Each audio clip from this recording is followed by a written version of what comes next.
Jemaat yang dikasihi Tuhan, mari kita mempersiapkan hati kita memasuki ibadah. Mari kita bersama-sama bangkit berdiri.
Anak manusia datang bukan untuk dilayani, melainkan untuk melayani dan untuk memberikan nyawanya menjadi tebusan bagi banyak orang.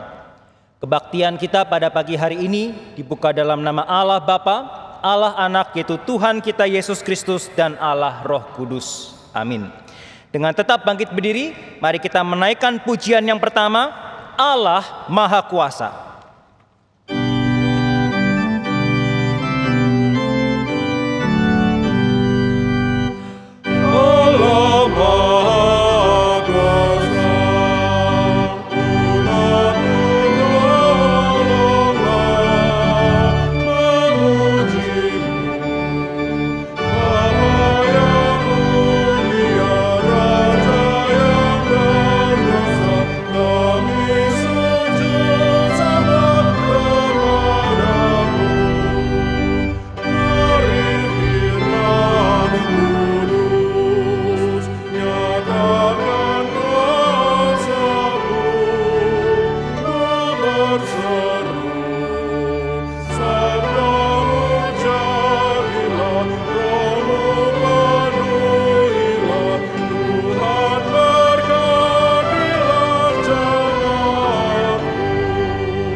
Allah pencipta langit dan bumi, sekarang kami datang ke hadapan-Mu ya Tuhan, sebagai makhluk ciptaan-Mu yang boleh dibawa untuk melihat kepada kemuliaan-Mu yang mengagumkan. Engkau yang menciptakan langit dan bumi, Engkau juga yang menopang seluruh bulatan bumi ini dengan penduduknya. Dan Engkau juga ya Tuhan yang telah menebus kami, menjadikan kami sebagai umat-Mu, sebagai anak-anak-Mu. Dan kami datang ke hadapan-Mu ya Tuhan, dengan takut, dengan gentar, tapi dengan ucapan syukur dan sukacita. Kami rindu datang untuk beribadah kepadamu, memuji, memuliakan namamu, menaikkan doa-doa kami kepadamu, dan kami juga rindu mendengarkan firman-Mu. Kiranya Engkau sendiri yang hadir di tengah-tengah kami ya Tuhan. Dari seluruh alam semesta yang ada, kami minta kiranya Engkau hadir di tengah-tengah kami sekarang ini, untuk kiranya kami boleh memuji dan memuliakan namamu. Kiranya Roh-Mu yang kudus bekerja dalam hati kami. Teguhkanlah kesaksian Roh-Mu dalam hati kami, dan firman-Mu berbicara, berkata-kata kepada kami, menegur kami, menghibur kami, mengarahkan hidup kami, sehingga ibadah ini menjadi ibadah yang memuliakan nama Tuhan, menyenangkan hati Tuhan, tapi juga memberkati setiap umat Tuhan yang mengasihi Engkau. Kiranya Engkau berkati ibadah kami dari awal, pertengahan, hingga akhir. Di dalam nama Tuhan kami Yesus Kristus kami berdoa, amin. Silakan duduk Bapak Ibu sekalian. Mari kita lanjutkan pujian kita. Kita menyanyikan lagu nomor 2, Sungguh Heran.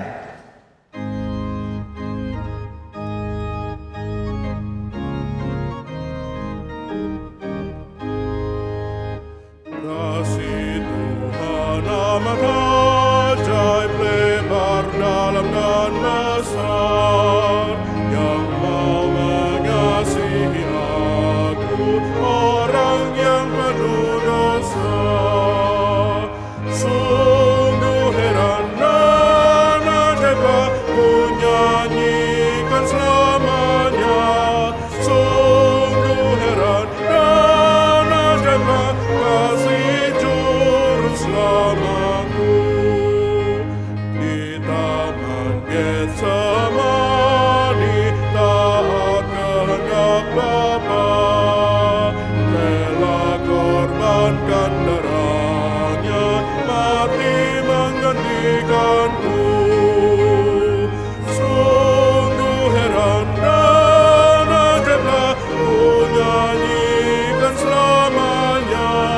Sungguh heran dan ajaiblah kasih juru selamatku. Bagiku yang menderita, tanggung semua dosaku.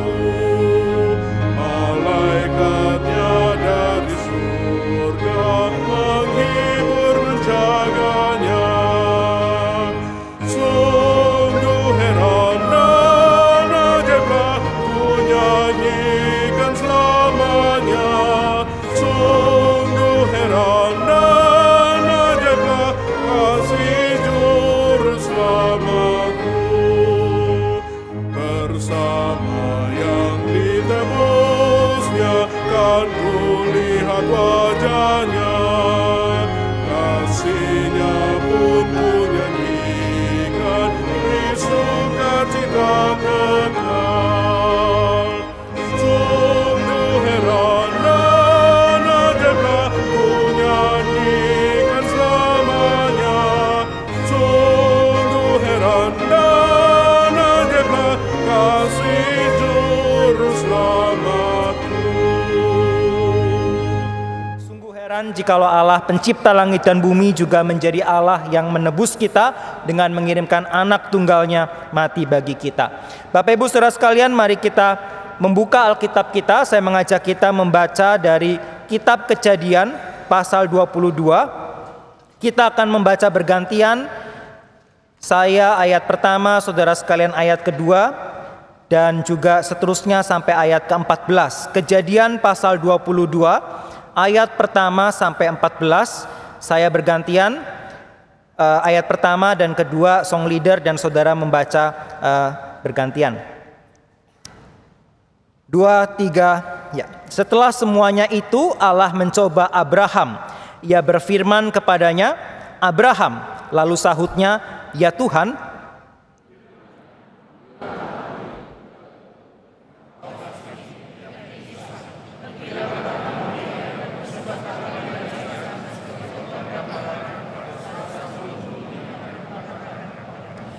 Keesokan harinya pagi-pagi bangunlah Abraham. Ia memasang pelana keledainya dan memanggil 2 orang bujangnya serta Ishak anaknya. Ia membelah juga kayu untuk korban bakaran itu. Lalu berangkatlah ia dan pergi ke tempat yang dikatakan Allah kepadanya.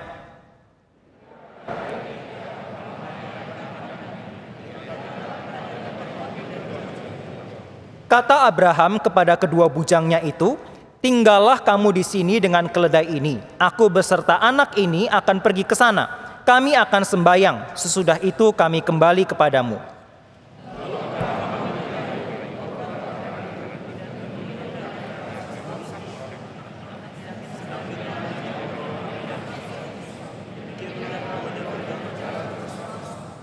Lalu berkatalah Ishak kepada Abraham ayahnya, "Bapa," sahut Abraham, "Ya anakku." Bertanyalah ia, "Di sini sudah ada api dan kayu, tetapi di manakah anak domba untuk korban bakaran itu?"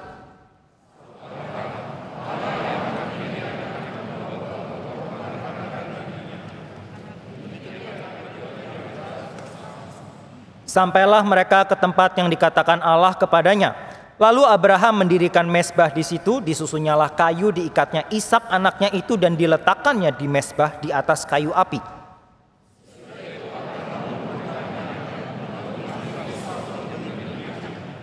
Tetapi berserulah malaikat Tuhan dari langit kepadanya, "Abraham, Abraham." Sahutnya, "Ya Tuhan."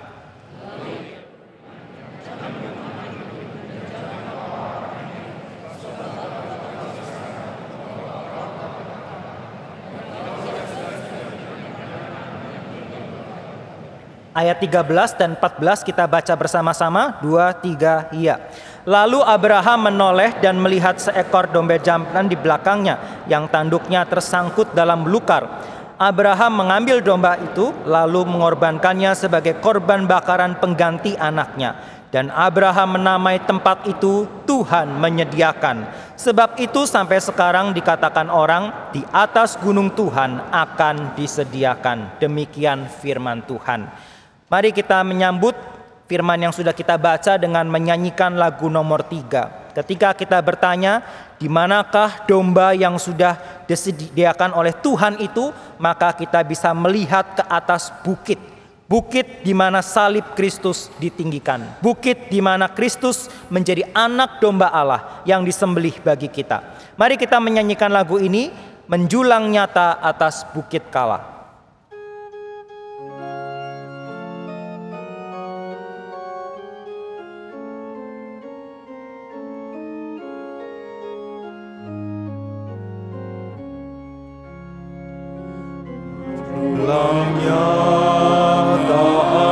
Bukit kala, terang benderang salib-Mu Tuhanku, dari sinarnya yang menyala-nyala, memancar kasih agung dan restu.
Senantiasa mengarahkan hati kita kepada bukit Kalvari di mana Kristus tersalib. Bapak Ibu jemaat sekalian, saya akan memberikan beberapa pengumuman dari mimbar ini. Yang pertama, seperti saudara bisa lihat di atas warta, bahwa kita kembali membuka baptisan kudus anak. Jadi bagi Bapak Ibu yang sudah berjemaat di tempat ini dan memiliki anak yang belum dibaptis, ada kesempatan untuk kemudian tanggal 14 Mei nanti akan ada upacara sakramen baptis untuk anak-anak. Tetapi untuk bisa mengikuti sakramen ini, Bapak Ibu sekalian, maka kedua orang tua wajib mengikuti pembinaan 1 kali. Jadi ini seperti ada pembinaan kelas selama sekitar 1,5-2 jam yang akan diadakan pada tanggal 29 April ya, jam 4:30 sore di RMCI. Jadi bagi Bapak Ibu yang punya anak yang belum dibaptis dan Bapak Ibu sudah anggota jemaat di sini, kami mengundang untuk sebagai bukti atau sebagai wujud iman kita kepada Tuhan, kita menyerahkan anak-anak kita kepada Tuhan, maka kita bisa membaptiskan mereka dan Bapak Ibu bisa mendaftar. Harap mendaftarnya jangan mepet ya, tetapi dari sekarang sudah dibuka pendaftarannya untuk kemudian nanti mendapatkan berbagai macam informasi yang diperlukan. Ya, jikalau Bapak Ibu ada pertanyaan juga bisa menghubungi tim katekisasi yang juga menghandle baptisan anak ini. Bapak Ibu sekalian, selain itu ada beberapa acara penting, yaitu hari Jumat tanggal 7 April itu adalah kebaktian Jumat Agung Gabungan se-Jabodetabek. Bapak Ibu sekalian, saya pernah mengatakan, saya rasa dari antara seluruh hari yang pernah ada di dalam sejarah manusia, maka hari di mana Kristus tersalib dan Kristus bangkit 3 hari kemudian itu adalah periode paling penting dalam sejarah manusia. Dan kita mendapat kesempatan untuk mengingat hal itu setiap tahun. Maka setiap tahun biarlah kita menjadikan momen ini menjadi momen yang sakral. Kita persembahkan kepada Tuhan, kita mempersiapkan hati kita. Bagi yang sudah dibaptis dewasa atau CD atestasi bisa mengambil perjamuan kudus. Kita siapkan hati kita, kita mengingat akan kasih Kristus di kayu salib. Tanggal 7 April dan tidak ada kebaktian online. Jadi seluruh Jabodetabek, saudara sekalian, dari cabang-cabang GERI yang ada, kita semua akan berkumpul bersama, kita merayakan perjamuan kudus, kita mengingat tubuh Kristus yang tersalib 2000 tahun yang lalu. Dan hari Minggunya, tanggal 9 April, kita ada kebaktian Paskah gabungan. Jadi ini kebaktian kalau hari Jumat, gabungan seluruh Jabodetabek, dan juga yang di luar Jakarta mereka akan ikut secara streaming, tapi streaming tertutup. Dan tanggal 9 April itu kebaktian gabungan 3 bahasa di pusat ini, ya, bahasa Indonesia, Mandarin, dan Inggris. Nah, Bapak Ibu, ketika kebaktian Jumat Agung dan Paskah, maka kita juga mengadakan sekolah minggu pada jam yang sama. Jadi bagi Bapak Ibu yang punya anak kecil, tetap bisa beribadah dengan membawa anak-anak kepada sekolah minggu di jam yang sama dengan tema Kristus Pengharapanku. Yang berikutnya, Bapak Ibu sekalian, ada pengumuman. Mungkin saya ingin meng-highlight yang ini ya, poin kelima, pelatihan penginjilan pribadi dan rumah sakit. Ini akan dimulai hari Sabtu depan, ya, tanggal 1 April jam 1 siang sampai jam 3 siang di RMCI. Bapak Ibu yang mungkin sudah mulai bergumul begitu ya, ingin men-sharingkan iman kita, Injil yang sudah kita terima, kita ingin sharing tapi kita belum mengerti bagaimana, kita khawatir, kita takut.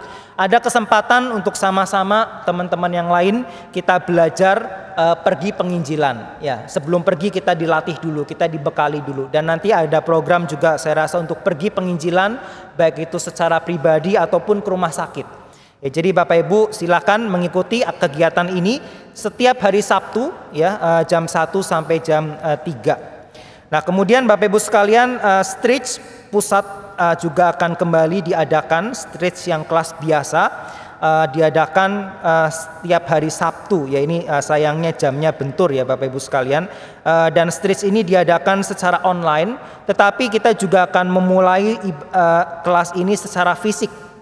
Jadi kelas hybrid. Jadi bagi Bapak Ibu yang mungkin lebih mudah untuk belajar secara tatap muka, sekarang kita kembali membuka kesempatan ini. Informasi bisa didapatkan lebih lanjut di dalam nomor yang tertera.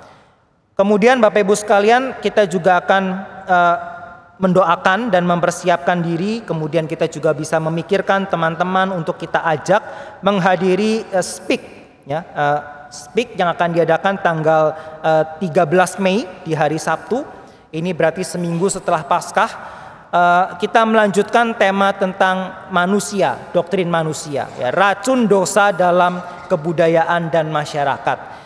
Bapak Ibu sekalian, ini 1 bulan setelah Paskah ya, ini bulan Mei Bapak Ibu sekalian. Kita melihat bahwa dalam teologi reform, iman Kristen kita itu bukanlah sekedar iman Kristen yang bicara tentang bagaimana saya bisa selamat dan seterusnya, tetapi juga iman yang berinteraksi dengan kehidupan real, dengan kehidupan nyata dalam sehari-hari kita, di mana tidak mau kita bersinggungan dengan kebudayaan. Nah, kita perlu belajar teologi untuk bisa melihat, menganalisa kebudayaan di sekeliling kita.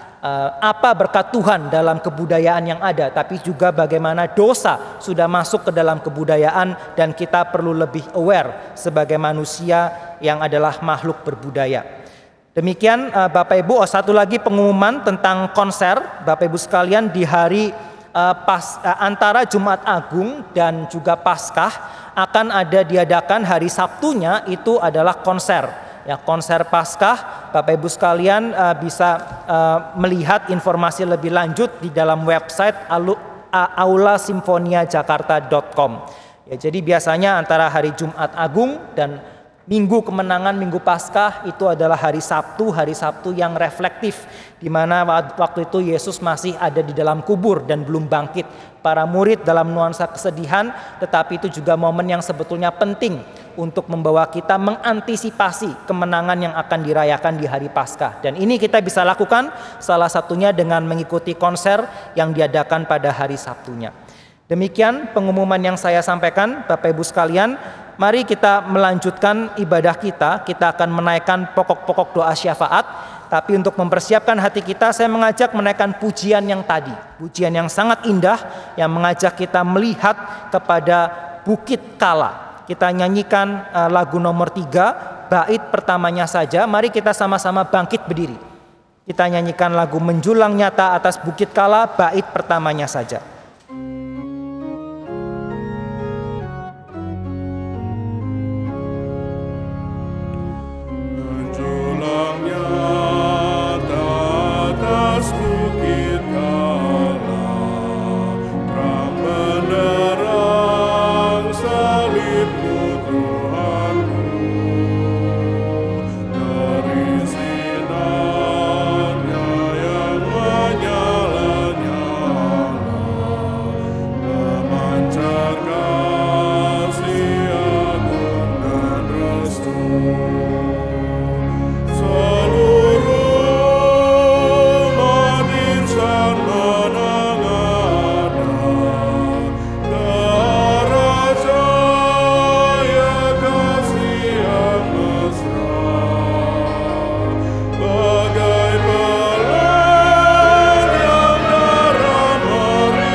Kita tunduk kepala, kita berdoa.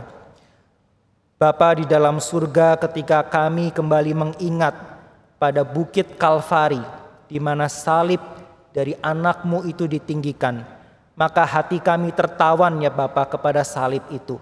Kami mau datang ke hadapan-Mu di dalam doa-doa kami, bukan karena kami orang yang layak atau pantas didengarkan, tapi karena kami datang dengan bersembunyi di balik bayang-bayang salib Kristus di Kalvari itu. Dan kami percaya Engkau adalah Allah yang mendengarkan doa kami. Karena itu kiranya Tuhan pimpin doa-doa syafaat yang akan kami naikkan ini dari awal hingga akhir. Bapak Ibu sekalian, mari pertama-tama kita berdoa dalam hati kita. Kita mengakui segala dosa-dosa yang ada dalam hati kita, baik yang kita sadari atau kita sadari tapi kita malu mengakuinya, ataupun hal-hal yang tidak kita sadari.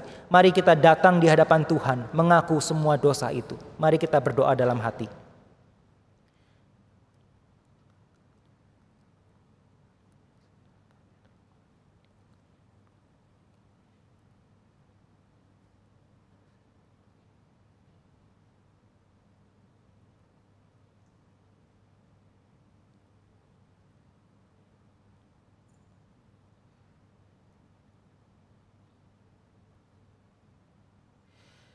Bapak Ibu jemaat sekalian, mari kita membuka suara kita berdoa bagi kebaktian KPIN yang kembali diadakan.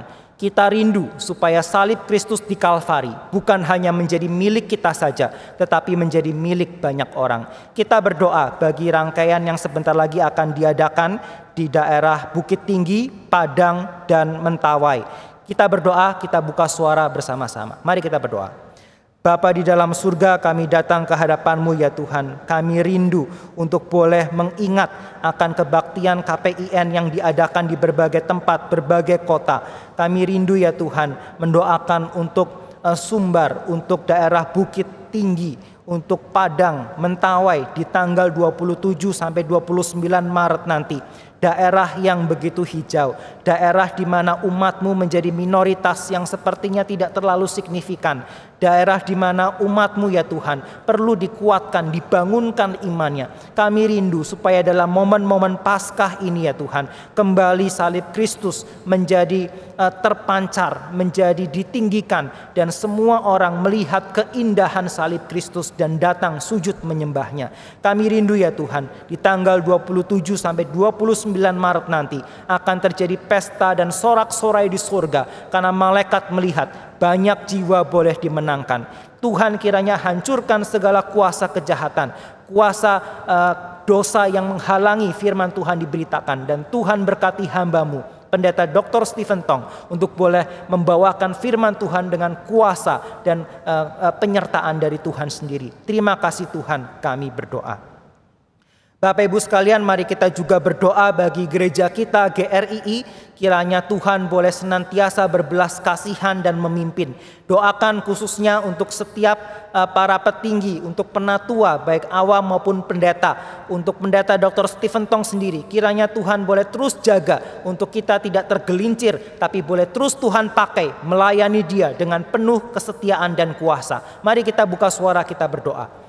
Bapa di dalam surga, kiranya Engkau juga berbelas kasihan ya Tuhan kepada gereja-Mu GRII yang sudah Tuhan dirikan sejak 34 tahun yang lalu, dan Tuhan terus pelihara sampai sekarang. Tapi kami sadar ya Tuhan, kalau bukan Tuhan yang menjaga gereja kami, maka sia-sialah usaha dan strategi manusia. Tuhan, begitu banyak kesulitan, begitu banyak ancaman, begitu banyak tekanan. Tapi kami percaya ketika Tuhan memelihara gereja-Mu, maka gerbang neraka, alam maut tidak akan menguasainya. Kiranya Tuhan berbelas kasihan kepada setiap hamba Tuhan, baik pendeta, vikaris. Kiranya Tuhan berbelas kasihan bagi para penatua awam dan juga pengurus aktivis, supaya Tuhan senantiasa menyertai kami semua untuk boleh senantiasa melayani Tuhan dengan kesetiaan, dengan takut dan gentar, sehingga kami boleh melayani dengan kuasa yang berasal dari Tuhan saja. Terima kasih Tuhan, kami berdoa. Yang terakhir saudara sekalian, mari kita juga berdoa bagi perdamaian di tengah-tengah dunia ini. Kita melihat adanya peperangan yang tidak kunjung berhenti, adanya ketegangan-ketegangan politik yang terus ada, adanya bencana alam, penderitaan yang juga dialami oleh banyak umat manusia. Kita berdoa kiranya Tuhan tidak meninggalkan dan berbelas kasihan, tapi terus mendatangkan shalom di tengah-tengah dunia ini lewat umatnya di seluruh dunia. Mari kita berdoa, kita buka suara. Bapa di dalam surga, kiranya Engkau juga senantiasa menghadirkan kedamaian, keadilan, dan kebenaran-Mu di tengah-tengah dunia ini ya Tuhan. Jadikanlah gereja-gereja-Mu yang tersebar di seluruh pelosok dunia. Bukan hanya gereja kami saja, tapi juga gereja-gereja lain.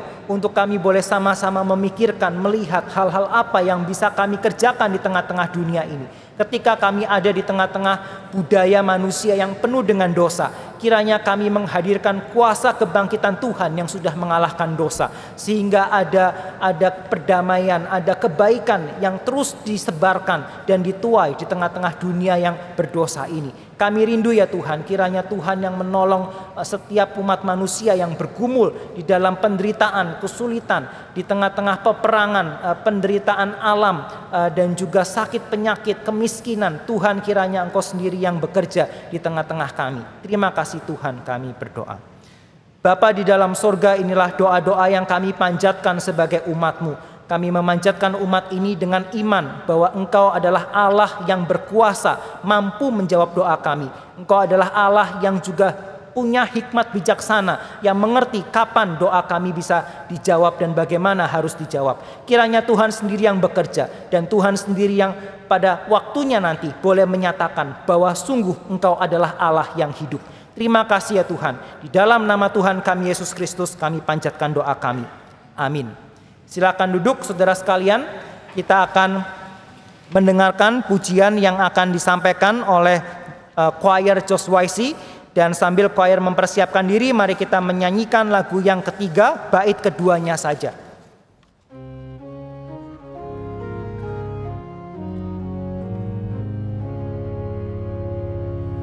Salibmu Kristus tanda pengasihan, mengangkat hati yang remuk redam, membuat dosa yang tak terperi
Ya, saudara sekalian, ada sedikit titipan pengumuman dari panitia. Saudara, kita bersyukur kalau misalnya jumlah jemaat kita itu bertambah begitu ya. Tetapi ternyata yang bertambah bukan hanya jumlah jemaat, tetapi jumlah barang yang ditemukan di lost and found. Jadi Bapak Ibu yang merasa meninggalkan Alkitab begitu ya, atau botol minum atau seterusnya, silakan nanti mencarinya di lost and found, karena ini semakin banyak barangnya dan nanti akan sulit dihandle ya. Jadi yang merasa kehilangan silakan nanti di depan setelah kebaktian ada di samping meja kolektan di lobi barat, itu bisa diambil. Bapak Ibu sekalian, saya mengumumkan sedikit tentang kelas Stretch yang akan diadakan tentang teologi keseharian. Mungkin ada yang bertanya-tanya apa maksudnya teologi keseharian. Saudara, teologi adalah bukan sekedar teori-teori abstrak. Kita percaya demikian. Teologi bukanlah sekedar teori abstrak. Ini pengenalan kita akan Allah, akan diri kita, akan kebenaran yang seharusnya sangat terkait dengan keseharian hidup kita. Nah, tapi kadang kita sulit untuk mengkaitkan teologi dengan keseharian hidup kita. Nah, nanti Pendeta Yadi akan membawakan materi ini, di mana akan memberikan contoh-contoh bagaimana teologi itu sebetulnya satu hal yang sangat terkait. Kalau di dalam deskripsi di sini disebutkan dengan dari membesarkan anak, mengurus kapital, sampai membaca gerak batin istri, merancang roket, ibadah, bersenang-senang. Setiap inci persegi hidup kita harusnya diterangi oleh cahaya Injil. Nah, nanti dalam kelas ini kita akan melihat contoh-contoh yang ada. Baik Bapak Ibu sekalian, mari kita mempersiapkan mendengarkan firman Tuhan. Kita menyanyikan lagu nomor 3 tadi, Menjulang Nyata Atas Bukit Kala. Kita nyanyikan lagu ini sekali lagi.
Mari kita berdoa. Berkatilah hari ini, berilah kesadaran pengertian, sehingga kami dikembalikan di dalam pembaruan iman menurut apa yang Tuhan telah menganugerahi kepada Agustinus 1600 tahun yang lalu. Berilah kami pengertian dan kekuatan melaksanakan semua yang kami ngerti, yang kami dengar, dan kami taat kabar Tuhan. Dalam nama Yesus Kristus, penebus dan juru selamat kami yang hidup. Amin. Saudara-saudara, kita akan meneruskan membicarakan tentang pembaruan yang didorong oleh Agustinus di dalam pengertian teologi yang diterima oleh dia.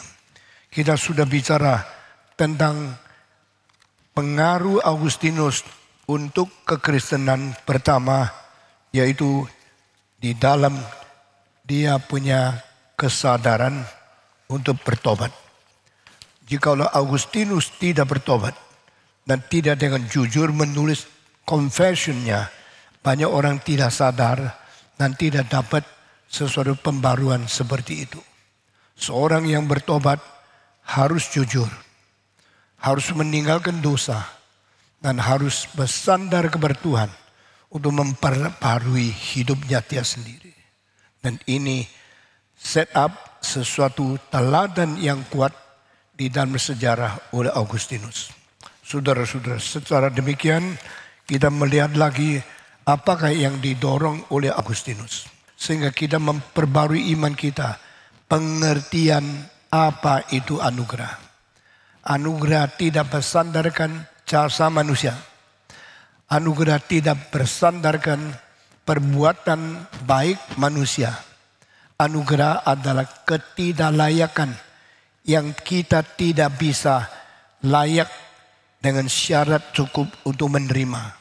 Di dalam semua agama, semua pengertian keselamatan, saya berbuat baik, saya supaya diselamatkan. Kalau saya mempunyai jasa cukup, saya diberi satu imbalan oleh Tuhan. Karena menurut Yesaya 64, semua kebaikan kita hanya seperti pakaian yang compang-camping.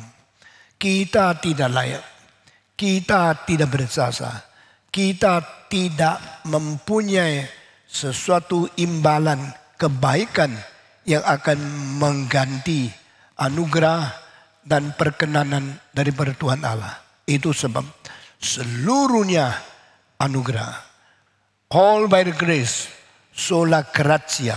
Nah, ini ditetapkan oleh Augustinus. Di dalam kepercayaan dan pengertian tentang Alkitab. Memberikan pembaruan untuk seluruh kekristenan. Mengerti kenapa kita diberkati. Dan berkat itu bukan mulai dari kita dulu. Saya berbuat baik lalu Tuhan berkenan. Saya berdoa mati-matian lalu Tuhan dengar. Seolah-olah kalau saya tidak berbuat baik, Tuhan pun tidak bisa berbuat apa-apa. Jikalau saya tidak berdoa, Tuhan tidak bisa memberikan anugerah. Tapi benarkah doaku yang akibatkan Tuhan dengar saya? Betul tidak?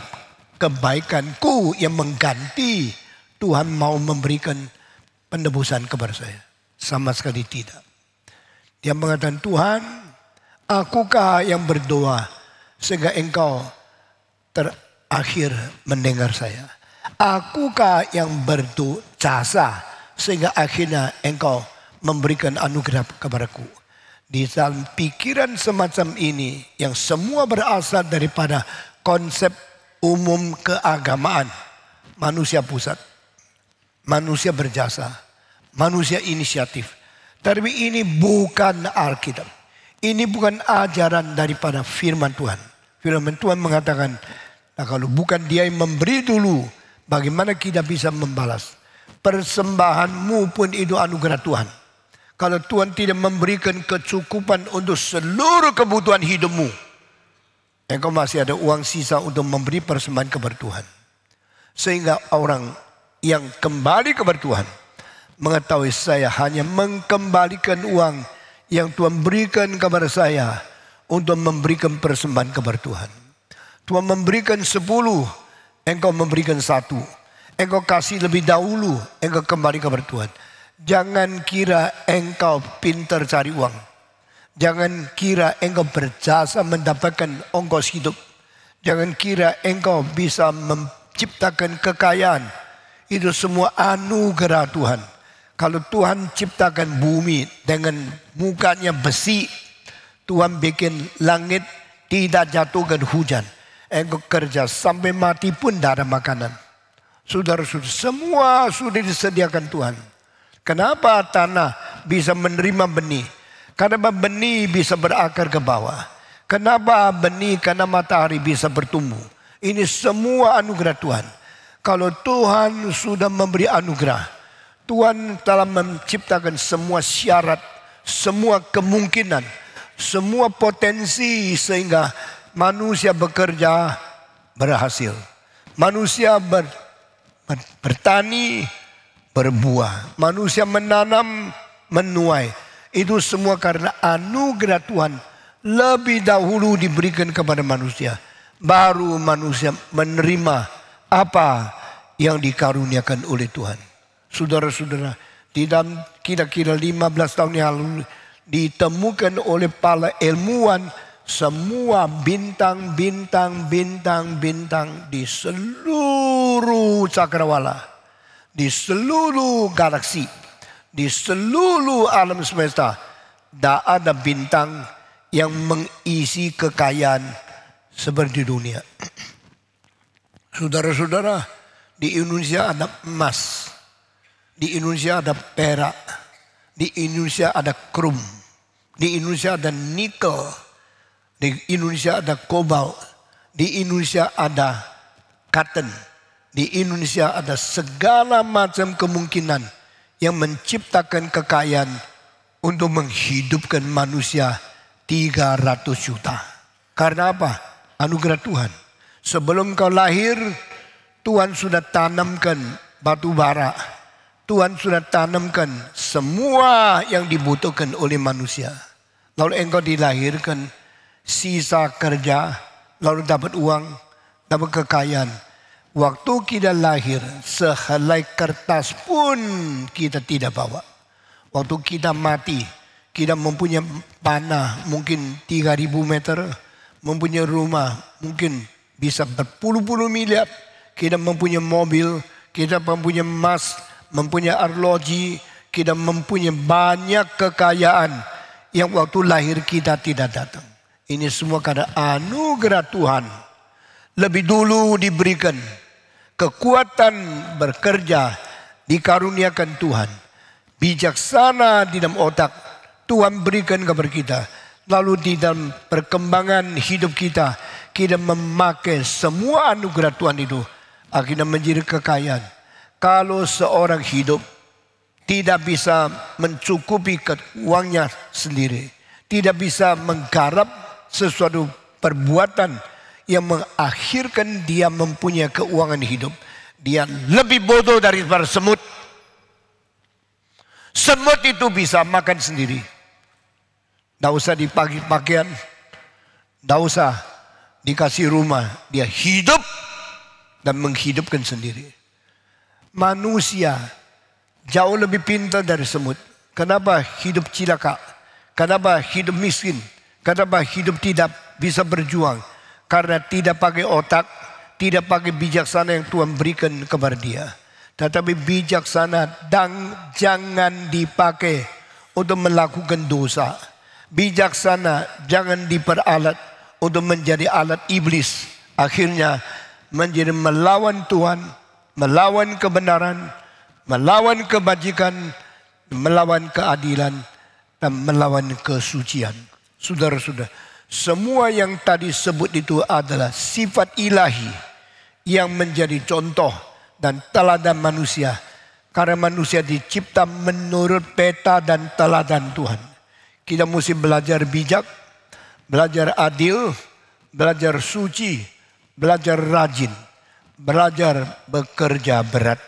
Dan jikalau orang melakukan semua yang sudah ditentukan oleh Tuhan, tak mungkin Tuhan membiarkan dia hidup tidak bisa mencukupi diri sendiri.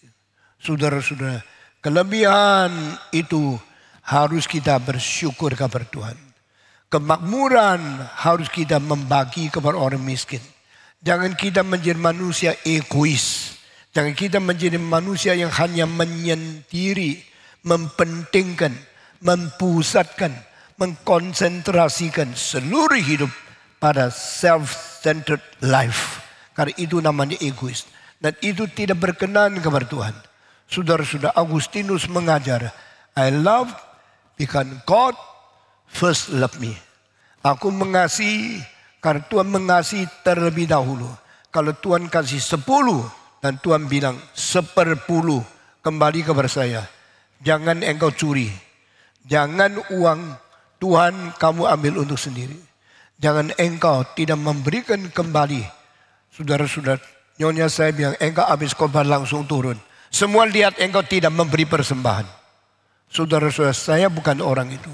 Saya sudah menaruh uang memberi persembahan. Baru 3 minggu yang lalu 500 juta. Taruh di dalam CIT.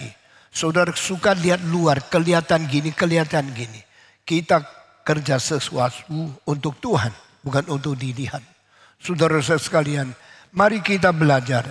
Yang milik Tuhan kembali kepada Tuhan. Yang harus persembahkan ke Tuhan jangan diambil. Dengan demikian Tuhan tidak mungkin tidak menjaga. Dan Tuhan tidak mungkin tidak memberikan kebutuhan kita sampai cukup. Saudara-saudara, barang siapa yang dahulukan persembahan kepada Tuhan, Tuhan akan memberikan bijaksana dia bagaimana mengatur uang sehingga tidak terlantar dan tidak menjadi miskin. Coba jalankan itu. Alkitab berkata, ujilah aku. Manusia diperintahkan uji. Bolehkah kita uji Tuhan? Sebenarnya tidak boleh. Cobalah lakukan. Bolehkah manusia mencobai Tuhan? Tapi diperintah oleh Tuhan. Berikan perpuluhanmu ke dalam kas gereja. Berikan puluhanmu untuk mendukung pekerjaan Tuhan. Lalu engkau lihat apakah saya meninggalkan engkau menjadi miskin? Saudara-saudara, berapa hari ini kita mengambil keputusan menghentikan seorang hamba Tuhan yang sudah menjadi pekerja di GRI. Sebenarnya saya tidak suka menyebut semua pendeta itu hamba Tuhan. Ada pendeta itu hambanya setan. Dan tentu hambanya Tuhan. Apakah karena dia menyatakan saya mau menjadi pendeta, dia menjadi hamba Tuhan? Bukan demikian.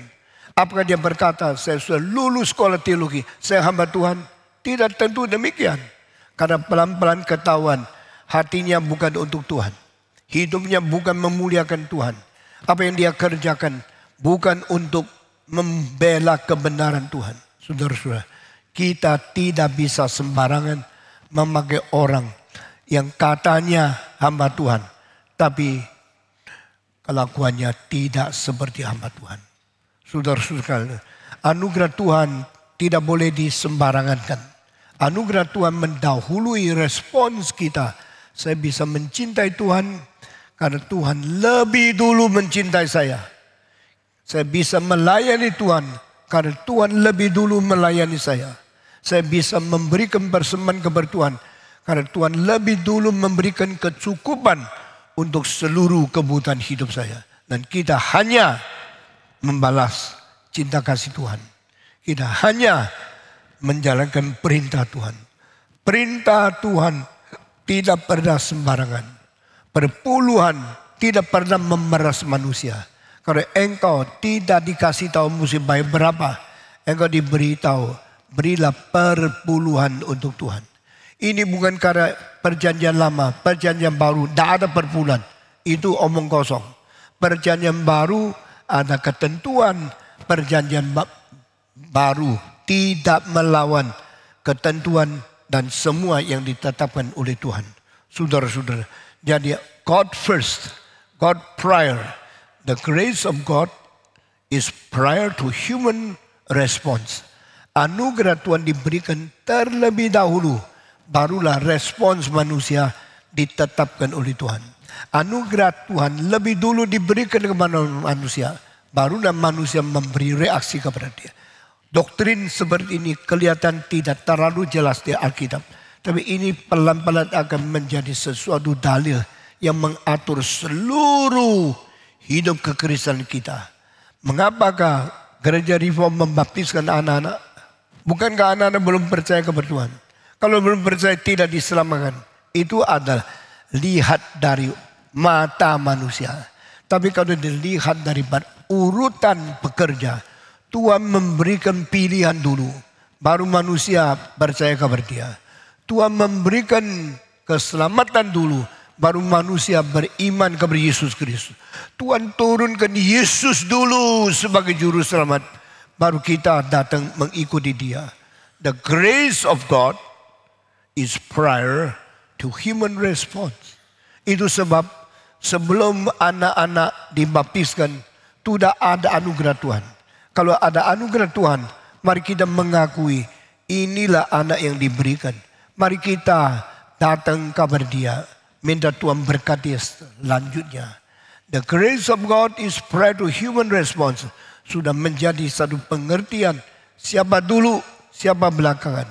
Tuhan, bukan karena saya doa baru engkau memberikan berkat kepada saya. Bukan karena saya percaya baru engkau memberikan kepada saya penebusan.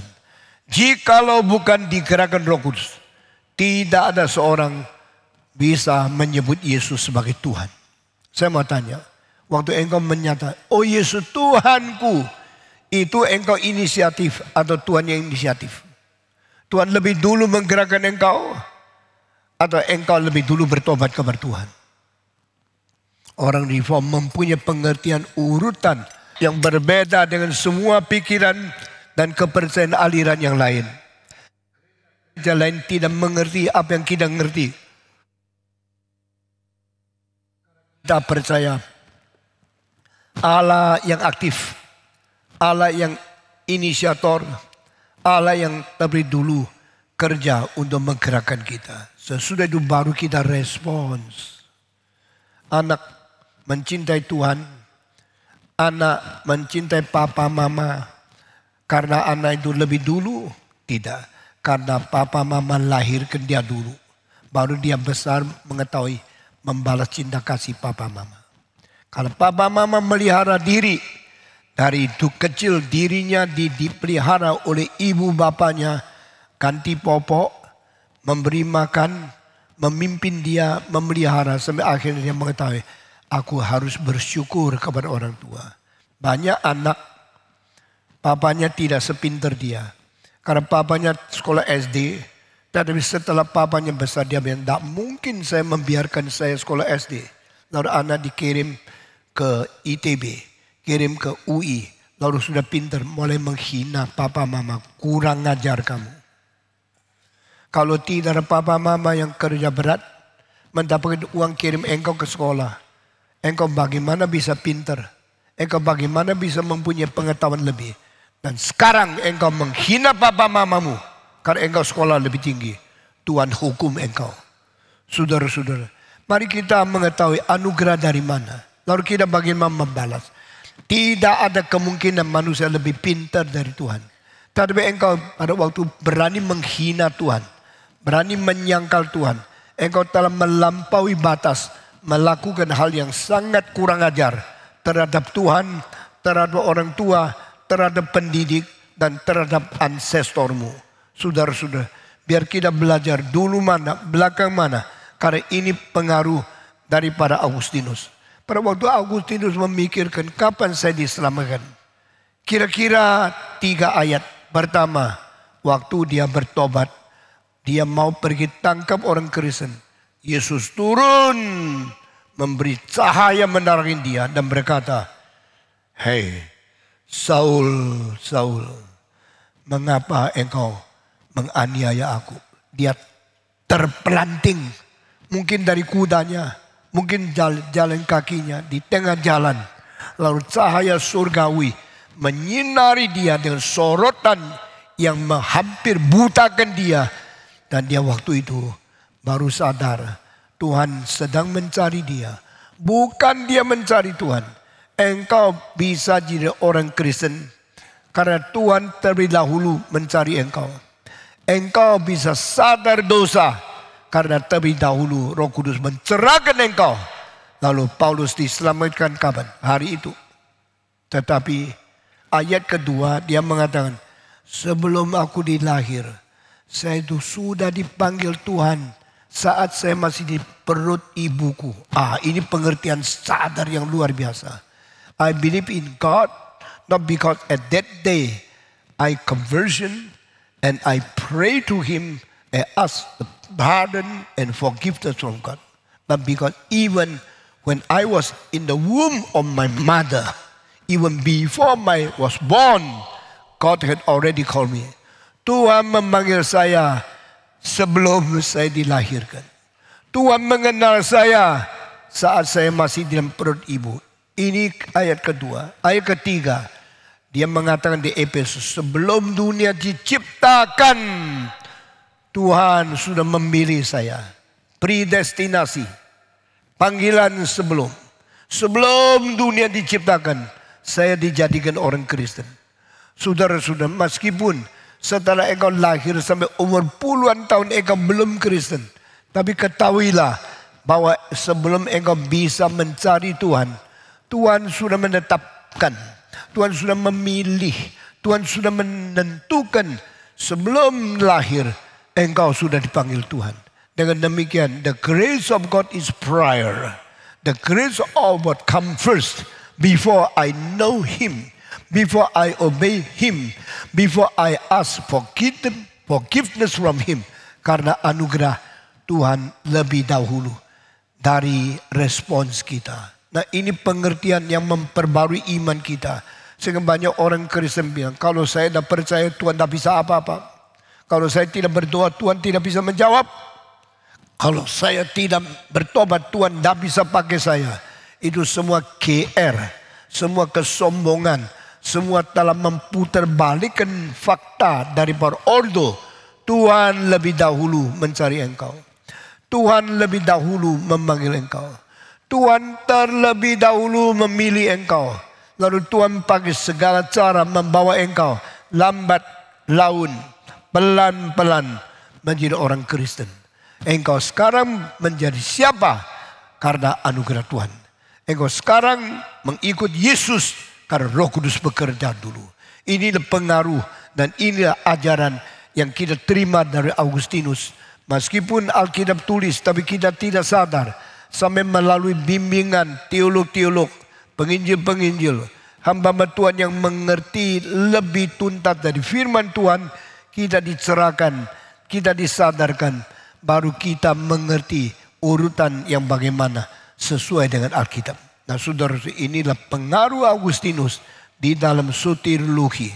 Dia mengetahui karena dosa asal sudah ada pada manusia.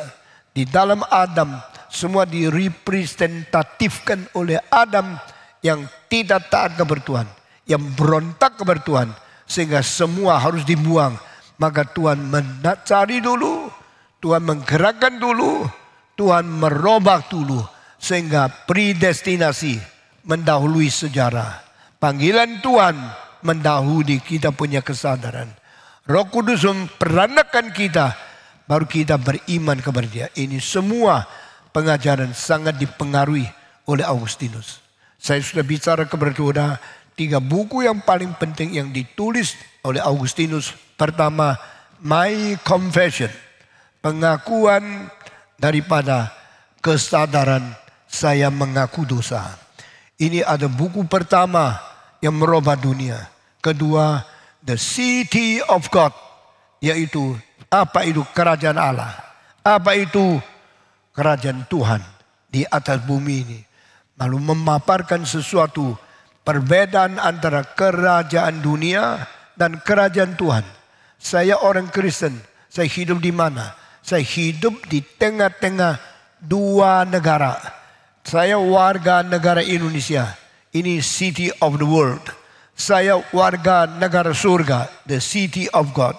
In between the 2 world, my living is so tension. My life is so conflict and so contradictory.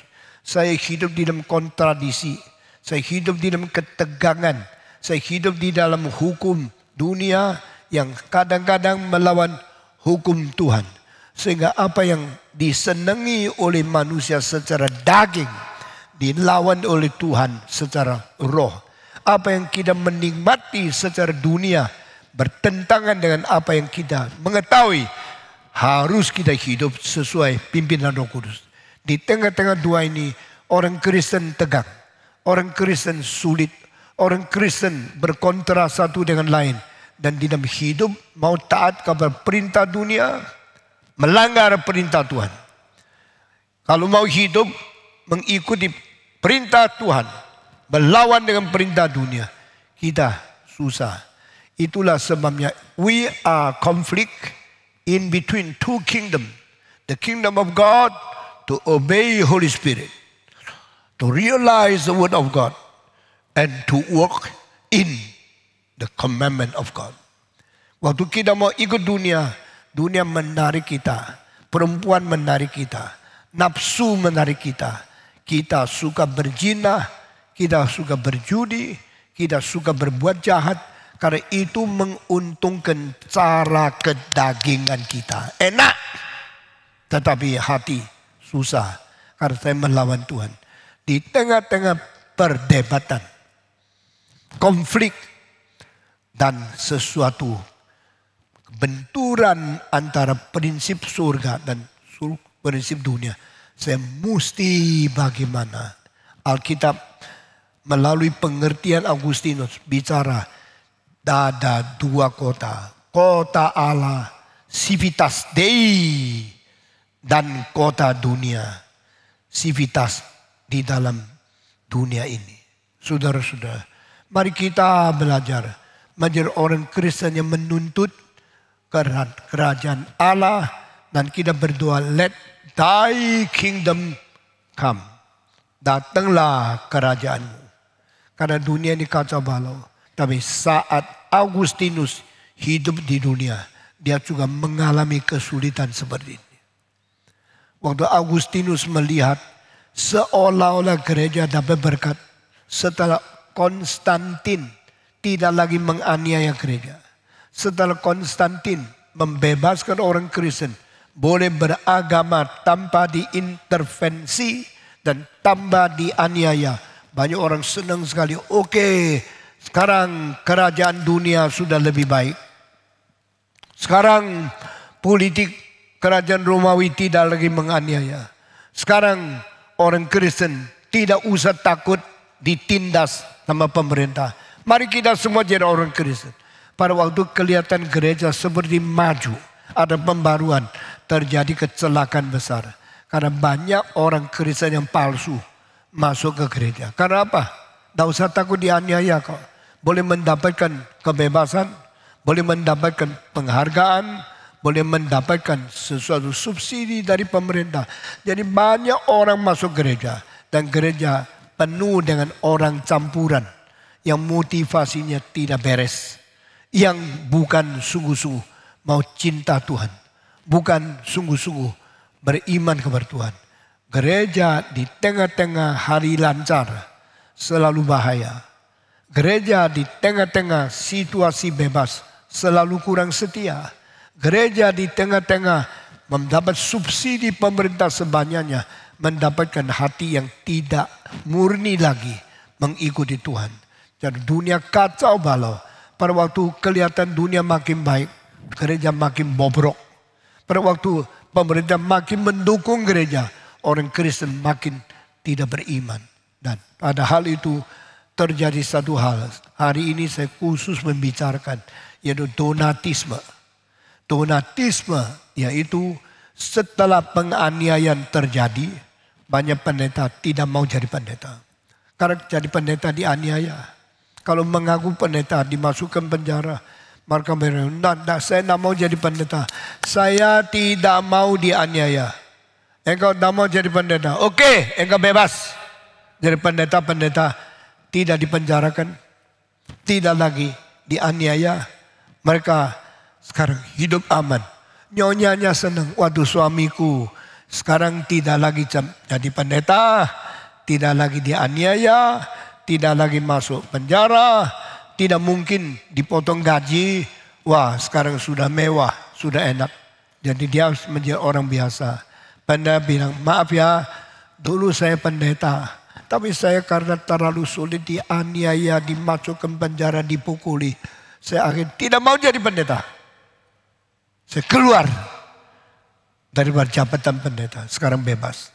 Sudah bebas, lalu lambat laun agama Kristen tidak lagi dianiaya lagi. Tidak lagi dimasukkan penjara. Tidak lagi ada orang hamba Tuhan yang dibunuh. Setelah itu maka diberikan subsidi, diberikan kelancaran. Pendeta-pendeta yang pernah melawan, pernah dulu meninggalkan gereja, pernah dianiaya, lepas diri, sekarang kepingin masuk ke gereja lagi. Sekarang saya mau tanya, kalau pendeta waktu aniaya telah memboikot, telah melawan Tuhan. Waktu aniaya selesai, dia kembali lagi jadi pendeta. Terima enggak? Jawab. Terima enggak? Sekarang jawab saya. Pendeta yang waktu aniaya takut, lepas, lari diri, tidak mau jadi pendeta. Sekarang penganiaya sudah selesai, sudah berhenti, mereka mau kembali lagi jadi pendeta. Terima enggak? Yang terima coba angkat tangan. Yang tidak terima coba angkat tangan. Nah inilah lihat ya. Gereja selalu mempunyai kepekaan. Ya, waktu itu timbul kesulitan. minta Agustinus jawab, mesti bagaimana? Pendeta itu sudah membangkang, sudah berontak, sudah melawan Tuhan, sudah tidak lagi ngaku, sudah menyangkal. Sekarang penganiaya tidak ada, mereka mau kembali. Boleh tidak? Saya minta Ivan Rajo naik ke sini. Ivan Rajo kalau dari uskup, pendeta yang sudah membangkang sekarang, Ivan, saya sekarang rasa gereja sudah aman. Saya mau melayani Tuhan lagi. Saya mau memikul salib. Saya mau menjadi hamba Tuhan lagi. Boleh tidak Ivan? Dengar ya, ini pendeta. Kalau kesannya hanya cari aman dan tidak ada pertobatan, maka sebaiknya tidak. Tapi kalau ada pertobatan bisa Lu dipertimbangkan. kok tahu dia bertobat? Tanya kok belum jawab. Bagaimana lu tahu dia bertobat atau tidak? Harus ketemu orangnya dulu, Pak Tong. Orang sudah mati 1.500 tahun. Bagaimana mengetahui dia bertobat atau tidak? Susah ya. Dia sudah belajar teologi. Dia sudah tahu jawabannya kan. Jadi sekarang pura-pura tidak tahu. Jangan kini-kinikin lagi. Pendeta itu waktu aniaya lari. Sekarang aniaya selesai balik. Pendeta itu dulu memberikan perjamuan suci. Dan dia lari. Saya tidak ngaku. Sekarang boleh jadi pendeta melayani perjamuan. Didapat gaji lebih tinggi lagi. Sekarang dia bilang, Pak, saya mau kembali menjadi pendeta GRII. Saya mau melakukan perjamuan suci. Saya mau melayani. Begitu banyak orang masuk gereja, kurang pendeta. Kalau kurang pendeta, yang datang menjadi pendeta mesti latihan. Saya sudah lulus, Pak. Saya lulus satu kelas sama kamu loh. Ya, sekarang saya sudah lulus. Saya kembali terima tak? Susah dia ya. Waktu itu orang tanya, Agustinus, bolehkah pendeta khianat, pendeta yang membangkang, pendeta yang melawan Tuhan, kembali menjadi pelayan lagi di dalam gereja? Agustinus, kepala pusing sekali. Dia mesti cari Alkitab. Kenapa mesti cari Alkitab? Jawaban hanya dari Tuhan. Tak berani kan kamu sendiri menjawab. Jawaban dari Tuhan. Kira-kira Tuhan terima dia. Saudara terima enggak? Jawab. Tidak. Semua jawab. Saudara menerima pendeta seperti ini enggak? Enggak mau ya? Oke. Jawaban Alkitab lain sama kamu. Alkitab selalu berbeda manusia.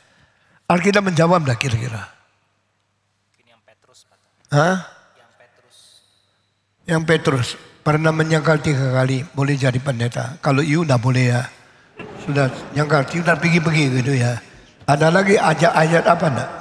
Agustinus pakai ayat apa membereskan tempat ini?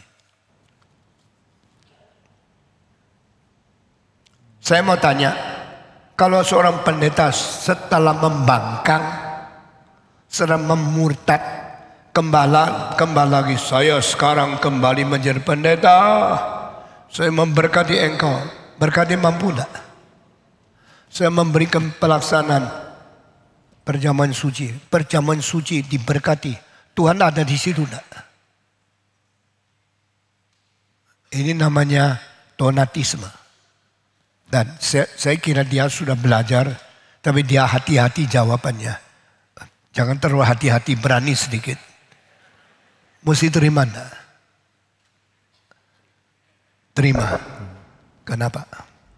Dengar ya, ini pendeta kita loh. Kenapa?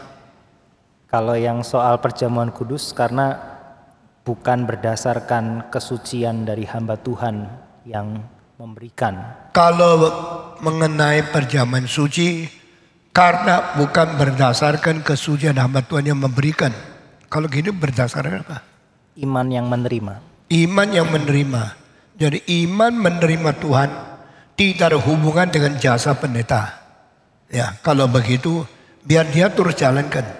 Tapi mungkin tidak banyak orang tidak mau ikut perjamuan suci. Karena yang pegang roti dan cawan itu sudah dah suci kok. Banyak yang tidak mau ikut. Gereja hilang loh. Anggota sisa 1/4. Terima enggak? Ya, untuk jemaat belajar juga mungkin Pak. Hah? Belajar terima. Belajar mengampuni, belajar melihat hamba Tuhan. Jadi juga bukan manusia. pendeta yang mengampuni loh. Jemaat yang mengampuni pendeta loh. Biasanya di Katolik orang Kristen yang berdosa, saya berdosa. Lalu di belakang tidak, aku mengampuni engkau. Aduh, puji Tuhan diampuni. Sekarang terbalik, pendeta yang diampuni. Orang Kristen yang mengampuni. Tak salah ya. Nah, ini salah satu kesulitan terjadi di dalam zaman Augustinus. Bagaimana selesainya? Waduh, susah sekali. Saya kira saya lebih simpati kepada orang yang tidak mau datang. Karena pendeta yang tidak beres. Tapi waktu saya baca Alkitab, terbalik. Karena Alkitab mempunyai pikiran yang lebih tinggi lagi. Kira-kira apa ya?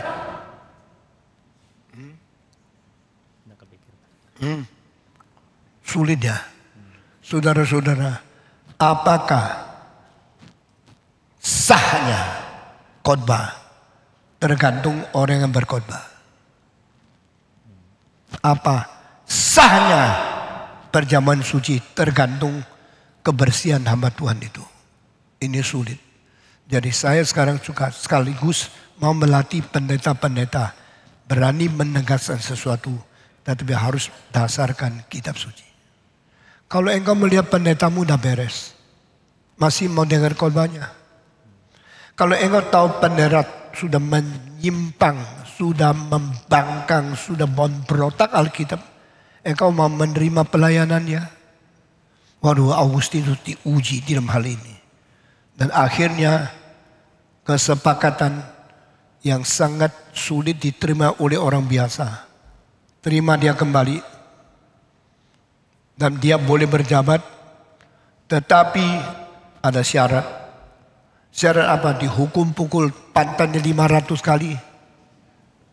Atau dia harus masuk neraka 2 tahun kembali lagi baru boleh. Tidak ada itu.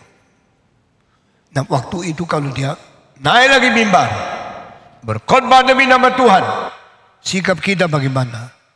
Waduh, ini satu hal yang sulit dan saya kasih tahu, ini akhirnya mempengaruhi banyak orang Kristen tidak mau ke gereja. Termasuk sekarang di Eropa katanya daerah Kristen. Banyak gereja kosong. Dah sampai 10% daripada tempat duduk yang ada. Banyak orang lebih baik keliaran di luar, tidak mau ke gereja. Lebih baik gereja di Indonesia, di Kemayoran daripada di Paris. Daripada di Berlin. Daripada di London. Karena ada hal-hal yang lain yang menentukan orang datang tidak datang ke gereja. Terima kasih saudara-saudara. Jawaban Augustinus, orang itu tidak berhak mempengaruhi firman Tuhan. Dia suci, urusan dia sama Tuhan. Tapi firman Tuhan tidak mungkin menjadi tidak suci karena yang khotbahnya tidak beres. Ngerti maksud ini? Sekarang saya tanya, kalau saya putarkan kaset itu pembacaan firman Tuhan setiap kalimat. Yang putar kaset kalau tidak beres, kaset itu yang bicarakan firman Tuhan dipengaruhi tidak? Demikian Allah mengasihi isi dunia sehingga dikaruniakan anak yang tunggal. Supaya barang siapa yang percaya dia jangan apa? Melainkan beroleh hidup yang kekal. Yang putar kaset itu orang. Orang itu hidupnya ada beres. Lalu waktu dia putar menjadi kalimat ini. Demikian cinta kasih Allah kepada seluruh dunia. Dan dikaruniakan anak tunggal itu. Supaya barang siapa yang putar kaset kalau suci, orang lain diselamatkan. Kalau yang putar kaset tidak suci, orang dibinasakan. Betul tak?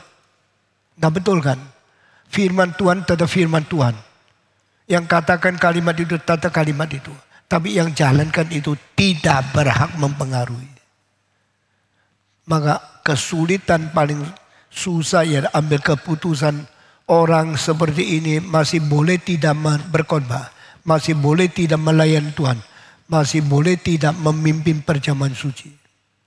Kalimat yang paling penting di Alkitab adalah orang Farisi.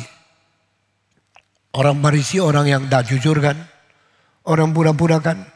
Orang munafikan. Jikalau dia duduk di atas kursinya Musa. Mengajar Taurat kepada kamu. Engkau mesti dengar tidak? Tetap harus dengar. Tapi jangan ikut teladannya. Ini kalian Alkitab. Dan Tuhan Yesus mengajar. Engkau tidak boleh lihat pendeta ada beres. Lalu menghina firman Tuhan. Engkau tetap menghargai firman Tuhan. Tapi jangan ikut teladan pendeta itu. Waduh, ini kalimat begitu indah. Sehingga kita tidak tergantung pendeta. Kalau pendeta dah beres, biar dia dihukum oleh Tuhan. Tapi kita tetap menjalankan firman yang dikhotbahkan. Karena firman itu tidak berubah kok. Jikalau kita karena pendeta dah beres, kita tidak mau pendeta itu. Sampai kita juga tidak mau Tuhan. Yang rugi siapa? Jawab. Karena pendeta dah beres. Saya tidak mau pendeta itu. Akhirnya sekaligus tidak mau Tuhan. Yang rugi siapa? Dirimu sendiri karena engkau tinggalkan Tuhan. Nah ini satu hal yang selalu menjadi kesulitan gereja. Kalau gereja bisa mendapatkan pendeta yang beres, suci, adil, baik, dan benar. Yang sungguh-sungguh melayani Tuhan dengan motivasi yang paling bersih. Bahagialah gereja itu. Tetapi selalu tidak mungkin mempunyai pendeta baiknya seperti ini. Lalu pendeta yang kurang baik menjadi batu sandungan. Pendeta yang kurang adil menjadi sesuatu batu syak. Sehingga banyak orang Kristen menjadi mundur. Menjadi tidak beriman. Dan tidak datang kepada Tuhan. Karena melihat batu syak itu. Batu sandungan itu menghalangi manusia datang kepada Tuhan. Yesus berkata, cilakalah kalau engkau menjadi batu sandungan untuk saudaramu. Lebih baik diikat dengan batu yang berat. Jatuhkan kamu ke dalam laut. Supaya engkau mati tenggelam. Jangan menjadi batu siap bagi gereja. Waktu saya masih umur 20 lebih saya sekolah teologi. Terjadi seorang anak umur 17. Dari kecil ikut Tuhan. Dari kecil ke gereja. Dari kecil taat mamanya. Lalu dia bilang saya 17, saya mau jadi orang Kristen. Lalu masuk gereja, mesti ikut katekisasi. Dia ikut 1 minggu, 2 minggu. Pendeta khotbah dia dengar.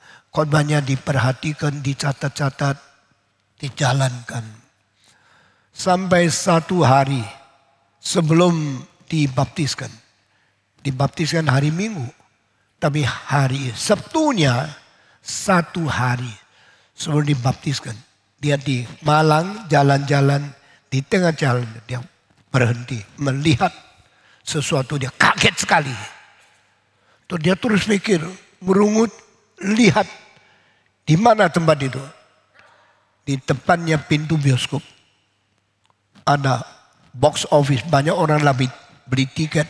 Mau nonton bioskop itu. Waktu dilihat ada seorang berdiri membeli tiket itu. Dan dia lihat lagi bioskop itu. Lihat lagi yang beli tiket itu. Lihat lagi bioskop. Dan lihat lagi orang itu. Dia akhirnya pulang. Dan mau dibaptiskan. Ma, besok saya harus dibaptiskan. Iya, nak. Engkau mau baptiskan. Mama senang sekali. Engkau jadi anak Kristen yang baik. Engkau menjadi anak muda yang baik. Mau dibaptiskan. Tidak. Loh, apa sih? Saya tidak mau dibaptiskan besok. Karena yang membaptiskan pendeta yang dah beres. Kenapa dah beres? Saya tadi lewat jalan itu. Di depan bioskop ada seorang beli tiket. Itu pendeta. Yang besok mau baptiskan saya. Lalu saya lihat. Ini pendeta sedang antri beli tiket menonton bioskop yang tidak beres.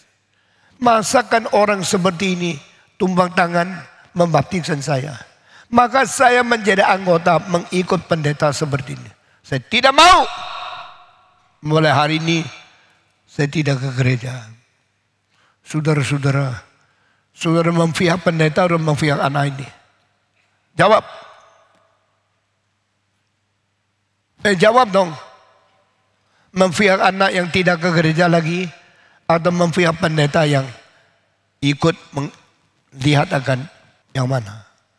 Wah, waktu itu saya umur 20 lebih. Saya sekolah teologi. Saya bilang besok-besok kalau saya menjadi pendeta yang dibuang oleh anak muda karena melihat hidup saya tidak senonoh bagaimana. Mau terima anak itu tidak ke gereja lagi seumur hidup atau mau terima pendeta itu sambil hidup kita beres sambil bisa menjadi pendeta. Inilah yang diputuskan Agustinus dan mempengaruhi gereja selanjutnya. Semenjak Agustinus sampai sekarang sudah 1600 tahun. Sekarang gereja berpisah menjadi dua macam. Satu macam gereja seperti di Eropa. Satu macam gereja seperti gereja Reform Injili di Indonesia. Di Eropa gereja besar seperti ini yang ikut kebaktian 20 orang. Di sini GRI tidak cukup, mesti beli tanah, bangun lagi, beli tanah, bangun lagi. Karena terus banyak orang mau dengar firman Tuhan. Tetapi mereka tidak tahu kalau pendetanya beres tidak. Saudara-saudara, donatisme menjadi persoalan besar. Agustinus mengetahui dia di dalam dua dunia yang berkonflik. The city of the world and the city of God. City of God is not yet coming, but already here, but not yet coming. Already and not yet. Tuhan berkata, kerajaanmu ada di hatimu. Kerajaanmu sudah di sini. Tapi engkau berdoalah, kiranya datanglah kerajaanmu. Kalau berdoa datanglah kerajaanmu, berarti kerajaan belum datang. Tetapi engkau harus tahu, kerajaan Tuhan tiba di dalam hatimu. Apa artinya? Jadi Kristen di dalam konflik, the city of God and the city of the world. Kerajaan Tuhan kita menunggu, dan kerajaan dunia kita melihat tidak ada pengharapan. Saudara-saudara, di tengah-tengah dunia ini menuju kepada hari kiamat. Sampai hari kiamat Yesus datang menghancurkan dunia ini. Di dalam waktu ini, iman kita harus bagaimana bertahan. Bagaimana menanti. Bagaimana berjuang. Ini persoalan besar. Dan Alkitab memberikan kalimat, orang Farisi duduk di atas kursinya Musa, mengajar engkau firman Tuhan. Dengarlah dia, tapi jangan ikut teladan hidupnya. Ini solusinya. Karena yang dikatakan tetap firman Tuhan, tapi yang dilakukan tidak cocok. Jadi kamu tersandung karena lihat hidup yang tidak cocok itu, atau kamu tidak peduli taat firman Tuhan yang tidak pernah berubah. The word of God never change. Human life is so unstable. Hidup manusia begitu labil, begitu banyak perubahan. Firman Tuhan tidak berubah. Jadi engkau datang ke Tuhan, engkau datang ke gereja, mau cari Tuhan atau cari pendeta? Jawab. Engkau datang ke gereja cari Tuhan atau cari pendeta? Jawab. Kalau cari Tuhan, pendeta kalau tidak beres, engkau bilang ini tidak beres, biar dia dihukum Tuhan. Tetapi saya tetap pandang anugerah dan firman Tuhan yang tidak pernah berubah. Ini sikap yang benar. Tetapi ini sikap juga mengakibatkan kerugian gereja. Banyak orang Kristen yang hatinya mau pendetanya baik. Mereka kesandung, jatuh.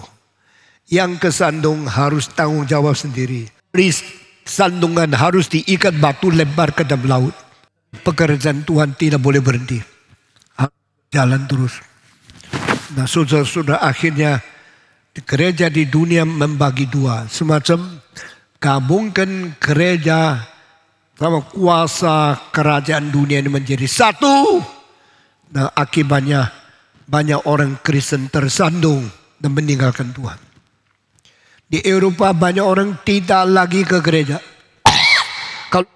Kenapa tidak ke gereja? Percuma saya ke gereja. Pendetanya jelek.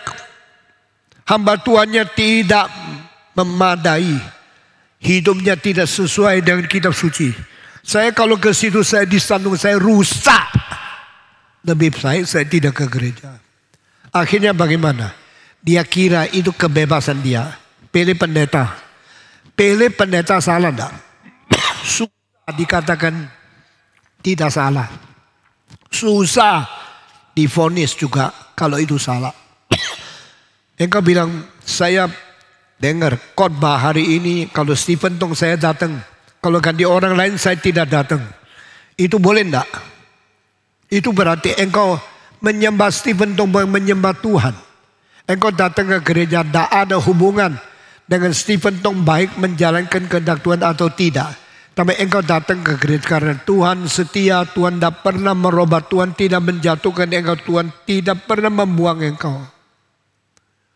Tetapi manusia lemah, manusia sulit, tidak melihat manusianya. Saudara-saudara, itu sebab dua-dua ini harus dimengerti dan mungkin kita simpati kepada salah sebelah. Tapi keputusan dari firman Tuhan adalah jangan ikut teladannya orang Farisi itu. Tapi dengarlah firman yang dikabarkan. Karena firman itu dari Tuhan, bukan dari manusia. Manusia itu tidak sanggup, tidak boleh mewakili Tuhan dan mempengaruhi keabsahan firman Tuhan. Manusia tidak berhak merusak citra Tuhan. Manusia tidak berhak mempengaruhi iman orang Kristen. Saya perhatikan dalam hal ini, mari kita menggabungkan dua hal ini. Allah itu suci adanya. Biarlah iman Kristen jangan dirubah. Tapi ya orang Kristen juga jangan mencemarkan nama Tuhan. Mengapa gereja di Eropa kosong? Karena mereka tidak mau pendetanya, mau Tuhannya. Betulkah mereka mau Tuhannya?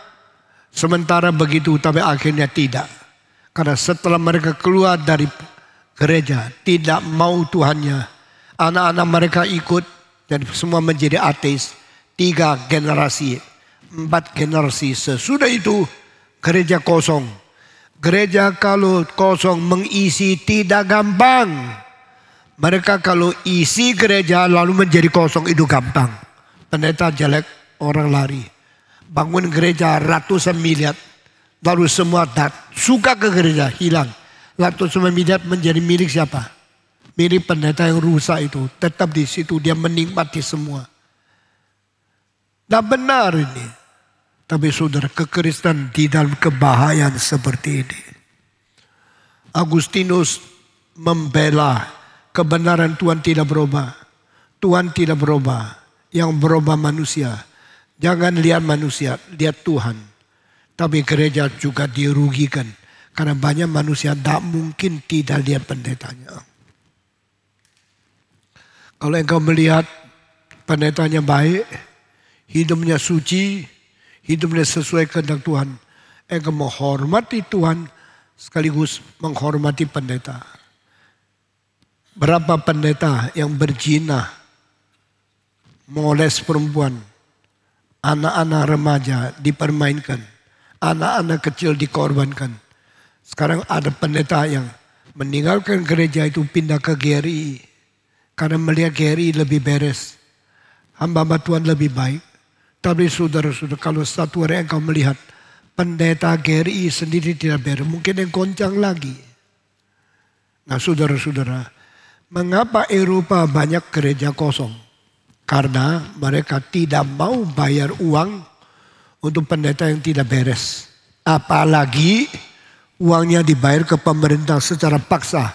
Itu namanya pajak. Dari uang pajak, pemerintah membagi sebagian untuk dukung gereja. Pemerintah mendukung gereja itu baik. Tetapi akhirnya kalau gereja tidak beres, tetap didukung. Orang dah rela. Kalau orang dah rela melihat uang yang saya pajak menjadi gajinya pendeta yang tidak beres. Saya tidak suka bayar per bulan ke gereja. Juga tidak suka bayar pajak. Maka mereka boleh benci gereja. Saudara-saudara, saya seumur hidup memimpin kebaktian, membangunkan iman supaya engkau cinta Tuhan, cinta kebenaran, cinta gerejanya, cinta Injilnya. Seperti tema daripada semua kebaktian di dalam kita punya kebaktian untuk anak kecil setiap tahun. Ku cinta Tuhan dan sesamaku. Ku cinta Tuhan dan firman-Nya. Ku cinta Tuhan dan manusia. Ku cinta Tuhan dan Injilnya. Di dalam 1 bulan kemudian, BCK kita akan ku cinta Tuhan dan hidup suci. Nah, ini semua dipupuk. Saya mati-matian bikin seluruh Kristen di dalam zaman ini mencintai Tuhan, mencintai Kristus, mencintai Injil, mencintai sesama, mencintai manusia, mencintai hidup suci, mencintai pekabaran Injil. Tetapi dengan cara demikian mempersatukan cinta Tuhan dan cinta gereja. Kalau pendeta tidak mencintai gereja, hidup tidak karu-karuan. Manusia keluar dari gereja, gereja menjadi kosong. Salah siapa? Saudara-saudara, terjadi sesuatu politik sama gereja bersatu atau tidak. Sekarang di dalam GRI politik sama agama kita pisahkan. Engkau sendiri mau pilih presiden siapa, bebasmu. Engkau tidak usah mengkaitkan gereja. Gereja tidak mengatakan harus ikut memilih karena pisah politik sama agama. Bedanya Eropa sama Amerika. Amerika politik pisah sama agama. Eropa agama menjadi pelindung daripada politik, menjadi pelindung gereja. Maka di Amerika tidak ada uang subsidi pemerintah untuk gereja. Gereja mati hidup bersandarkan apa yang menjadi ekspresimu di dalam iman kepercayaan. Jadi di dalam Amerika semua orang yang mau cinta gereja beri uang ke gereja. Di Eropa gereja tidak dapat uang, daripada rakyat pun tetap dapat gaji dari pemerintah. Sehingga pendeta di Eropa tidak peduli anggotanya sisa 20 atau 50. Pokoknya gaji dia tetap. Dia dijamin. Dia hidup cukup.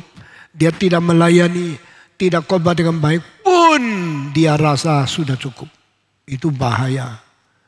Saudara-saudara, ada gereja musik khotbah ngotot-ngotot baru orang mau datang. Kalau orang tidak datang, tidak memberi persembahan, dia tidak cukup makan. Dan saya mau tanya, pelayanan dia untuk mencukup dia atau dia pelayanan untuk mengisi kebutuhan? Di sini kita perlu bijaksana. Saudara-saudara, di dalam pengertian dari Agustinus, mari kita menyembah Tuhan bukan terpengaruh oleh manusia. Nah, ini pengaruh. Nah, akibatnya datang kepada bagaimana bisa menggabungkan city of God and the city of the world. Menurut Agustinus, satu hari dunia akan menjadi milik Tuhan. Kerajaan dunia akan berubah menjadi kerajaan Yesus Kristus. Hari itu tibanya kapan? Mendadak atau pelan-pelan? Kalau pelan-pelan, berarti melalui kegiatan kita kabar Injil terus tambah-tambah, akhirnya kerajaan dunia jadi kerajaan Tuhan. Betul gak? Atau tidak? Engkau harus menentukan loh. Atau kita bagaimana kabar Injil tidak bisa merubah dunia. Bagaimana kabar Injil menambahnya tidak cukup. Bagaimanapun kita mengabari Injil tetap tidak mencapai syarat yang ditentukan di Tuhan. Tetapi pada waktu seluruhnya makin rusak, mendadak campur tangan Tuhan. Yesus kembali, langsung dunia menjadi kerajaan Tuhan. The kingdom of this world become the kingdom of God and of His Christ. Saudara-saudara, kita harus mempunyai pengertian berdasar kitab suci untuk mengerti apa yang akan terjadi di dalam ketegangan antara kerajaan dunia dan kerajaan Tuhan Allah. Gereja Reform percaya kita tidak bisa merubah dunia. Meskipun kita harus segiat mungkin mengabari Injil. Saya sebagai pimpinanmu, saya menjadi contoh. Sudah umur 83, hari ini sudah khotbah 2 kali. Langsung ke airport, khotbah lagi 2 kali. Besok ke Singapura, ke Batam. Batam lagi, saya pergi ke kota yang lain. Lalu pergi Mentawai, pakai kapal, pakai mobil. Lalu kembali lagi. Minggu depan khotbah lagi di sini. Tak habis-habis. Ini adalah kegiatan hamba Tuhan melayani Tuhan sekaligus memperkembangkan kerajaan dunia. Apakah dengan kegiatan begitu rajin dari hamba Tuhan seperti Pendeta Stephen Tong, Indonesia jadi Kristen seluruhnya? Tak mungkin. Kita khotbah beribu-ribu kali. Kita khotbah kepada ratusan ribu manusia. Tunggu apa? Tunggu thy kingdom come. Let thy name be hallowed. Let thy kingdom come. Thy will be done. Kita berdoa, doa Bapa kami. Dikuduskanlah namamu. Datanglah kerajaanmu. Jadilah kehendakmu. Sampai hari itu akan menjadi perubahan besar. Dunia menjadi milik Tuhan. Nah saudara, ini pengaruh Agustinus. Nah saudara-saudara, dengan keadaan demikian kita sulit menangani kalau pendeta tidak beres. Namun demikian tetap harus ada disiplin. Kalau pendeta tidak beres, dihentikan. Kalau dia tidak mempermuliakan Tuhan, kita memberikan disiplin. Supaya Tuhan dipermuliakan, gereja dan wibawanya dipertahankan, dan nama Tuhan dipermuliakan. Saudara-saudara, saya harap engkau baik-baik pikir tentang hal ini. Dan minggu depan, Ivan Kristiono akan khotbah di sini. Saya ngasuh 1 minggu. Sesudah itu saya teruskan doktrin daripada Augustinus yang mempengaruhi gereja sekarang. Doktrin Roh Kudus. Mari kita berdoa. Kita tunduk kepala berdoa. Sekali lagi saya minta Pendeta Ivan Rajo naik ke atas. Pimpin kita di dalam doa. Dan sesudah itu kita akan mengikhlarkan iman rasuli bersama-sama dengan berdiri. Mari kita berdoa. Bapa di dalam surga, kami bersyukur ya Tuhan atas anugerah yang sudah Tuhan berikan kepada kami. Ajar kami menjadi orang-orang yang hidup dengan penuh ucapan syukur dan terima kasih kepada Tuhan, sehingga kami boleh menjadi orang yang selalu merasa cukup di dalam Tuhan. Dan kami boleh menghabiskan hidup kami semata-mata untuk belajar hidup suci dan menyenangkan hati Tuhan, mengerjakan kehendak Tuhan di muka bumi. Pimpinlah gereja kami juga ya Tuhan, menjadi gereja yang senantiasa terus diberikan kebenaran firman Tuhan dan boleh menjadi orang yang berharap hanya kepada Tuhan saja. Terima kasih Tuhan, di dalam nama Tuhan kami Yesus Kristus kami berdoa. Amin. Amin. Mari kita berdiri dan kita akan mengikhlarkan iman rasuli beserta semua orang kudus di seluruh dunia dari zaman ke zaman. Mari kita mengikhlarkannya.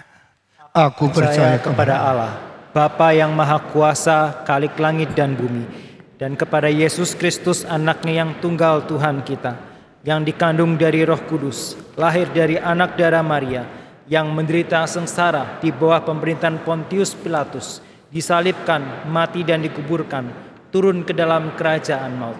Pada hari yang ketiga, bangkit pula dari antara orang mati, naik ke surga, duduk di sebelah kanan Allah, Bapa yang Maha Kuasa, dan dari sana ia akan datang untuk menghakimi orang yang hidup dan yang mati. Aku percaya kepada Roh Kudus, gereja yang kudus dan am, persekutuan orang kudus, pengampunan dosa, kebangkitan tubuh dan hidup yang kekal. Amin. Silakan duduk jemaat sekalian. Mari kita meresponi anugerah Tuhan dengan memberikan persembahan sembari kita menyanyikan lagu nomor 4, jalan salib perlulah korban.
Dengan bangkit berdiri. Jalan salib perlulah korban, serahkan semua padamu. Letakkanlah semua di atasnya, api barulah akan nyata. Ini jalan salib, relakah kau tempuh? Sudahkah kau tanggung salibmu?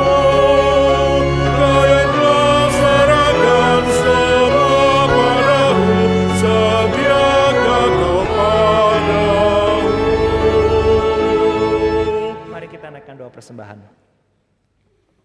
Bapa kami di dalam surga, kami mengucap syukur atas firman Tuhan hari ini dan anugerah yang cukup yang sudah Tuhan berikan kepada kami.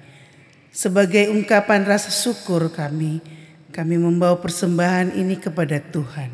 Kami mohon terimalah dan pakailah persembahan ini untuk dipakai dalam kebesaran kerajaan Tuhan.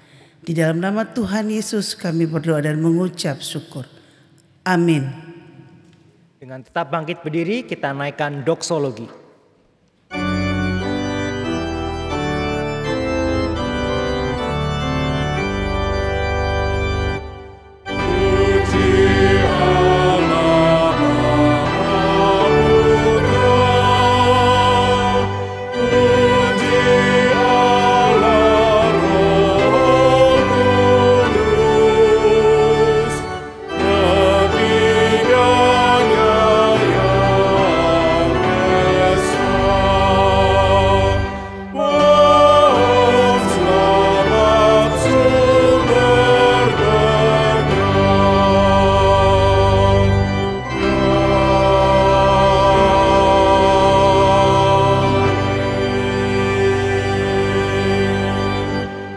Jemaat yang dikasihi Tuhan, arahkanlah hatimu kepada Tuhan dan pulanglah dengan membawa berkat darinya. Tuhan memberkati engkau dan melindungi engkau. Tuhan menyinari engkau dengan wajah-Nya dan memberi engkau kasih karunia. Tuhan menghadapkan wajah-Nya kepadamu dan memberi engkau damai sejahtera.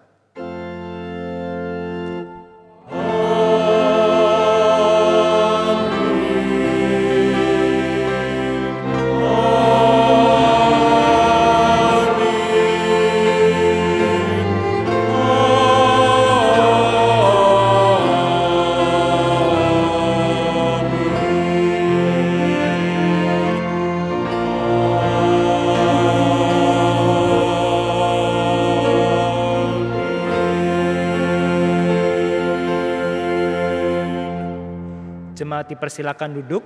Silakan bersaat teduh, kebaktian kita selesai. Selamat hari Minggu dan Tuhan memberkati.